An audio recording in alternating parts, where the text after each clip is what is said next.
O grande rei Davi, um homem segundo o coração de Deus, com seus pecados, arrependimentos, derrotas e vitórias. Prepare-se para conhecer a história de um homem que, como nós, viveu em meio a desafios e, através de suas escolhas e do seu arrependimento, nos deixou lições para enfrentar qualquer adversidade. Davi, um homem simples, pastor de ovelhas, mas escolhido para ser rei de Israel, descrito por Deus como alguém segundo o seu coração. Isso está escrito no livro de 1 Samuel, capítulo 13, versículo 14. Como alguém com fraquezas que o levariam a cometer tantos pecados e tantos arrependimentos pode ser um exemplo tão grandioso?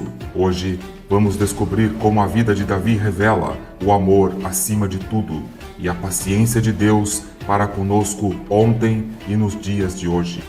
Davi, o escolhido. No livro de 1 Samuel, capítulo 16, versículos de 1 a 13, está escrito: Então disse o Senhor a Samuel: Até quando terás dó de Saul, havendo eu rejeitado, para que não reine sobre Israel? Enche o teu vaso de azeite e vem, enviar-te-ei a Jessé, o belemita, porque dentre os seus filhos me tenho provido de um rei. Porém disse Samuel a Deus: Como irei eu? Pois, ouvindo-o Saul, me matará. Disse o Senhor: Toma uma bezerra das vacas em tuas mãos e dize: Vim para sacrificar ao Senhor, e convidarás Jessé ao sacrifício. E eu te farei saber o que há de fazer, e ungir-me-á a quem eu te disser. Fez, pois, Samuel o que dissera o Senhor, e veio a Belém. Então os anciãos da cidade saíram ao seu encontro, tremendo, e disseram: De paz é a tua vinda, ó profeta. E ele disse: É de paz, vim sacrificar ao Senhor. Santificai-vos e vinde comigo ao sacrifício. E santificou ele a Jessé e os seus filhos, e os convidou ao sacrifício. E sucedeu que, entrando eles, viu a Eliabe e disse: Certamente está perante o Senhor o seu ungido. Porém o Senhor disse a Samuel: Não atentes para a sua aparência, nem para a altura da sua estatura, porque o tenho rejeitado. Porque o Senhor não vê como o homem, pois o homem vê o que está diante dos seus olhos, mas o Senhor olha para o coração. Então chamou Jessé a Abinadab e fez passar diante de Samuel, o qual disse: Nem a este tem escolhido o Senhor. Então Jessé fez passar a Samá, porém disse: Tampouco esse tenho escolhido. Assim fez passar Jessé os seus 7 filhos diante de Samuel, porém Samuel disse a Jessé: O Senhor não tem escolhido nenhum destes. Disse mais Samuel a Jessé: Acabaram seus filhos? E disse: Ainda falta o menor. E eis que apacenta ovelhas.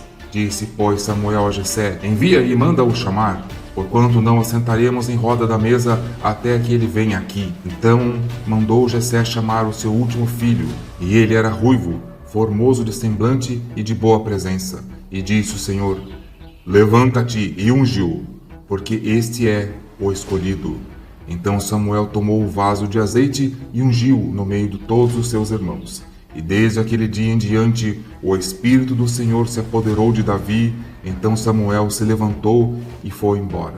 Quando Samuel viu os irmãos mais velhos de Davi, todos tinham a aparência de reis. Mas Deus disse a Samuel: O Senhor não vê como o homem vê. O homem vê a aparência, mas o Senhor vê o coração. Isso está escrito no livro de 1 Samuel, capítulo 16, versículo 7. Davi era um jovem pastor, mas Deus via algo especial nele. Quantas vezes nos sentimos pequenos, insignificantes, como se ninguém nos visse? Davi nos ensina que Deus não nos escolhe pela nossa aparência ou posição, mas pelo nosso coração, o que temos em nosso coração. Quem somos nós de verdade? Ele nos vê, mesmo quando o mundo não nos enxerga. O primeiro grande desafio de Davi, ele enfrenta o gigante Golias. E Davi olhou para Golias e disse: Tu vens a mim com espada, com lança e com escudo, porém eu venho a ti em o nome do Senhor dos Exércitos. Isso está escrito no livro de 1 Samuel, capítulo 17, versículo 45. O que era a força de um gigante comparado ao poder de Deus?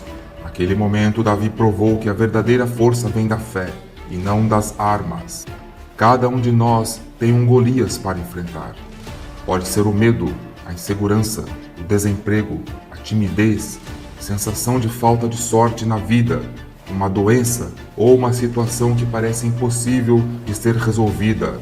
Mas Davi nos lembra que, quando confiamos em Deus, podemos derrubar qualquer gigante que se levantar em nosso caminho. O Senhor nos dá força quando sentimos que não temos mais nada, ou pior ainda, que não somos nada. Os momentos de Davi de desespero, no meio do deserto, fugindo de inimigos. No livro de 1 Samuel, capítulo 19, versículo 24, narra um ponto da história onde Davi fugia de seus inimigos. Em meio à aflição do deserto, Davi se sentia em desespero, agonia e angústia, mesmo após ter sido ungido um rei de Israel. Davi escreveu no Salmo 27, "O Senhor é a minha luz e a minha salvação. De quem terei medo?" Ele poderia ter perdido a esperança ao ser perseguido injustamente, mas ao invés disso, ele se refugiou em Deus. O deserto foi uma prova, mas também um lugar de crescimento para Davi. Se você está vivendo num momento de deserto, um momento de angústia, de ansiedade e desespero, agonia, não pare, não diminua o ritmo da caminhada, não olhe para trás, pois você vai sair desse deserto. Aí não é o seu lugar. Confie em Deus. Davi, o grande rei de Israel, nos ensina que mesmo nesses momentos, Deus está presente. Os desertos da vida nos preparam para grandes coisas, e é no silêncio que nossa fé é fortalecida. Na primavera do ano seguinte, na altura em que as guerras costumam recomeçar, Davi enviou Joabe e o exército israelita para destruir os amonitas. Começaram por um cerco à cidade de Rabá. Davi ficou em Jerusalém. Uma noite, levantou-se do seu leito, onde repousava, e foi para um terraço do seu palácio. Enquanto passeava, reparou numa mulher muito bonita que estava tomando banho num rio. Procurou saber quem era ela e disseram-lhe que se tratava de Batseba, filha de Eliã, mulher de Urias, o Hitita. Mandou-a chamar. Quando veio, deitou-se com ela. A mulher tinha acabado de completar os ritos de purificação do seu período. Depois disso, voltou para casa. A mulher ficou grávida e mandou avisá-lo. O rei enviou um recado a Joabe, que Urias, o Hitita, venha ter comigo. Quando este chegou, Davi perguntou-lhe como ia Joabe e as tropas e como iam as ações de combate. Disse-lhe que fosse para casa descansar. Mais tarde, fez-lhe chegar um presente. Contudo, Urias não entrou em sua casa. Ficou à porta do palácio e ali passou a noite com outros servos do rei. O plano de Davi, tomado pelo desejo do pecado, era fazer com que Urias se deitasse com sua mulher, a fim de que ele pensasse que o filho que iria nascer era dele. Ou seja, o rei Davi realmente estava tomado pela perdição. Ao saber do que Urias tinha feito, Davi mandou-o chamar. "O que se passa contigo, homem? Por que não foste para casa ver a tua mulher na noite passada, depois de teres estado tão longe por tanto tempo?" E Urias lhe disse: "A arca, os exércitos, o general e os oficiais estão todos no campo de batalha. Como eu iria para casa beber vinho e dormir com minha mulher? Juro que nunca me tornarei culpado de tal ação." "Está bem, Urias. Fica aqui e volta para casa amanhã." Urias manteve-se por ali mesmo, contrariando o rei. Entretanto, Davi convidou-o para jantar, deu-lhe bebida e ele mesmo ficou bêbado. Mesmo assim, ele não foi para casa. Tornou a dormir na entrada do palácio, contrariando o rei mais uma vez. Na manhã seguinte, Davi escreveu uma carta a Joabe e deu a Urias para que ele entregasse. A carta dava instruções a Joabe para colocar Urias na frente da batalha, a fim de que o mesmo fosse morto. Joabe destacou Urias para um sítio junto da cidade sitiada, onde sabia estarem os melhores atiradores do inimigo. Dessa forma, Urias foi morto, com mais alguns soldados israelitas. Quando Joabe enviou ao rei o relatório dos combates, disse ao mensageiro: "Se o rei ficar furioso e perguntar por que é que as tropas se chegaram tão perto da cidade, não sabiam que havia atiradores lá dentro? Não foi Abimeleque, filho de Jerubaal, morto em Tebes por uma mulher que atirou com uma mó de moinho em cima? Disse-lhe assim: também morreu teu servo Urias, o Hitita." E assim, o plano de Davi de matar o marido de Batseba foi concluído. O mensageiro chegou a Jerusalém e transmitiu o relatório a Davi. O inimigo veio sobre nós e eram mais fortes do que nós. Disse-lhe, quando estávamos a persegui-lo até a entrada da cidade, do alto da muralha, os arqueiros dispararam as suas flechas contra as tropas do rei. E alguns dos nossos, incluindo Urias, o Hitita, foi morto. Diz a Joabe que não perca a coragem, respondeu o rei Davi. A espada tanto mata uns como outros. Lutem com maior ardor para a próxima vez conquistarem a cidade. Disse-lhe Davi, satisfeito com a sua atuação, com o coração perdido no seu pecado. Quando Batseba soube que o seu marido tinha morrido, pôs luto por ele. Passado esse período de nojo, Davi mandou-a chamar e trouxe-lhe para o palácio. Ela tornou-se uma das suas mulheres e deu à luz ao seu filho. No entanto, tudo isso que o rei Davi fez pareceu muito mal aos olhos do Senhor. O Senhor mandou o profeta Natã contar essa história a Davi. Havia 2 homens numa cidade. Um deles era bastante rico, possuindo rebanhos, cordeiros, manadas de vacas. O outro, pobre, tinha apenas uma pequena ovelha que conseguiu comprar e que criou em casa. Crescera com seus próprios filhos, muitas vezes tirara alimento do seu prato para lhe dar, dera-lhe a beber do seu copo, dormira no seu regaço como uma filha. Certo dia chegou à casa do rico um hóspede. Em vez de matar um cordeiro do seu rebanho para jantar, foi buscar a ovelha do pobre, assou-a e serviu ao convidado. Davi ficou furioso ao ouvir aquela história e disse, tão certo como vive o Senhor, que fez o céu e a terra, que em quem quer que tenha feito uma coisa dessas deva morrer. Deverá pagar 4 ovelhas pela que roubou e por não ter tido misericórdia do pobre. Tu és esse homem, rei Davi, disse-lhe Natã. O Senhor, o Deus de Israel, manda te dizer, consagrei-te rei de Israel e te salvei de Saul.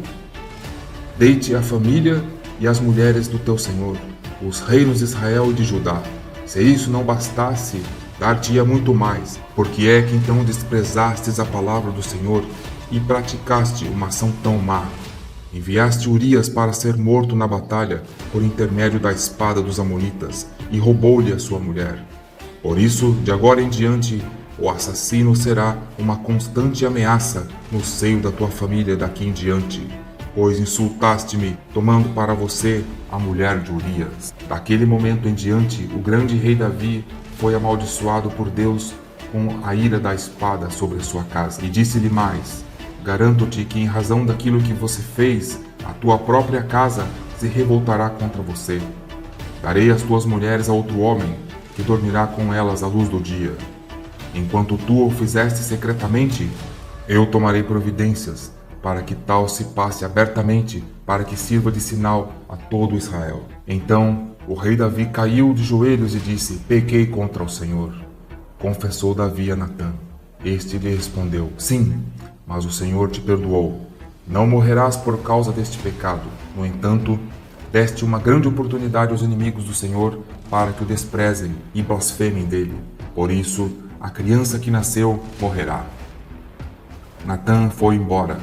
O Senhor permitiu que o menino de Batseba ficasse muito doente. Davi então implorou a Deus que poupasse seu filho. Deixou-lhe comer e ficou prostrado no chão a noite toda. Os responsáveis pela sua casa imploraram ao rei que se levantasse e fosse comer, mas ele se recusou. Então, ao fim de 7 dias, o bebê morreu. Os seus empregados tinham receio de ir contar a notícia ao rei. Se estava daquela maneira quando a criança se encontrava doente, o que não poderia acontecer sabendo que ela morreu? Davi, no entanto, percebendo os sussurros de seus empregados, a criança morreu? Perguntou. Sim, está morta. Então levantou-se e foi tomar banho. Arrumou seu cabelo, mudou de roupa, dirigiu-se ao tabernáculo e adorou a Deus. Regressou ao palácio e se alimentou. Os empregados ficaram atônitos. Não percebemos nada, disseram. Enquanto a criança estava com vida, choraste e recusaste comer. Agora que está morta, terminou o choro, o jejum, e foi orar a Deus como forma de agradecimento? O que é isso, meu rei? E Davi respondeu: sim, jejuei, chorei, enquanto a criança estava viva. E porque pensava assim, pode ser que o Senhor me conceda a graça de permitir que a criança viva. Por que razão haveria eu de continuar a jejuar depois que ela já morreu? Poderia eu ressuscitá-lo? Na reflexão desse texto, quando Natã confrontou Davi, ele poderia ter se esquivado, mas em vez disso, ele reconheceu o seu erro e disse: pequei contra o Senhor. Aí está a grande diferença do homem que peca, porque todos os homens são pecadores. A grande questão para o Senhor é aquele que se enxerga, é aquele que se arrepende verdadeiramente e confessa o seu pecado a Deus. Esse é o segredo pelo qual o grande rei Davi foi considerado um homem segundo o coração do Senhor. No Salmo 51, vemos a oração de arrependimento de Davi. Cria em mim um coração puro, ó Deus, e renova dentro de mim um espírito inabalável. Isso está escrito no Salmo 51, versículo 10. Porque todos nós erramos, mas a grande lição de Davi é a sinceridade no arrependimento. Ele não buscou desculpas, mas a misericórdia do Senhor. Quando caímos, também temos a chance de nos levantar e nos arrependermos com sinceridade e buscarmos a restauração de Deus. A redenção e o legado do rei Davi. Davi não foi um homem perfeito, mas buscou o perdão e o arrependimento. Sua jornada inspirou o seu povo e a humanidade através dos séculos. O próprio Senhor Jesus era descendente da linhagem do grande rei Davi. Deus prometeu que de sua linhagem viria o Messias, segundo Samuel, capítulo 7, versículos 12 ao 16. Mesmo com tantas falhas, Deus manteve sua promessa a Davi, pois viu além dos erros. Davi nos mostra que não é sobre perfeição, mas sobre a honestidade no nosso coração. Deus não se esquece de nós, mesmo quando erramos. Ele é fiel. O legado do grande rei Davi nos lembra que podemos viver uma vida significativa, mesmo com nossas falhas. Quando nosso coração busca a Deus, Ele nos ajuda e deixa um legado de amor, fé e transformação. Assim como o grande rei Davi, podemos ter derrotas, cair e errar, mas Deus nos dá a oportunidade de recomeçar. Ele vê o nosso coração e nos chama a voltar para Ele. Quais são os grandes gigantes que você precisa enfrentar? Quais erros você precisa deixar para trás? Quais vícios? Quais perturbações? Assim como Davi, Deus nos chama a confiar nele, a buscar seu perdão e a caminhar com fé. Obrigado por assistir esse vídeo. Que a vida de Davi inspire cada um de nós a nos tornarmos pessoas melhores e segundo o coração de Deus, aprendendo sempre com nossos erros e buscando a força que vem do Senhor. Se você gostou desse vídeo, deixe o seu like. Se inscreva no nosso canal, deixe um comentário e que a bênção do Senhor, que enriquece e não acrescenta dores, seja derramada sobre você e sobre toda a sua família. Deus te abençoe. Nos vemos no próximo vídeo.